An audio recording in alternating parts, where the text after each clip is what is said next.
Bharatiya Janata party या जागतिक महाशक्ती असलेल्या राजकीय पक्षाकडून आपल्याला उमेदवारी मिळाली। आपल्या तिकिटाच्या जागी अनेक मातब्बर इच्छुक असताना सुद्धा पक्षाने आपली निवड केली। आपण त्या विश्वासाला पात्र राहिला।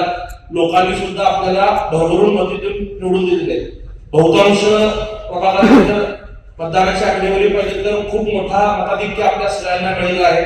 हा विश्वास मला वाटतं मुख्यमंत्री देवेंद्र फडणवीस साहेबांच्या कामावरचा विश्वास आहे। विशेषतः पालकमंत्री म्हणून जयकुमार गोरे भाऊ आपल्याला लाभल्यानंतर वर्षभरात जे काही कामं आपली पूर्ण झाली, मग ती विमान सेवेचं असेल, IT पार्कची मंजुरी असेल, समांतर पाईपलाईन पूर्ण असेल किंवा आता नव्याने 892 कोटी रुपये 4 महिन्यात मंजूर होऊन त्याचे टेंडर प्रक्रिया पूर्ण होणार असेल किंवा धुळमुक्त सोलापूरसाठी जयकुमार गोरे भाऊंनी केलेलं काम असेल। वर्षभरात सर्वाधिक वेळा ते सोलापूरला आले। लोकांच्या अपेक्षा पूर्ण होत होत्या, म्हणून लोकांचा हा आपल्यावरती आपल्या पक्षावरती असलेला विश्वास आहे।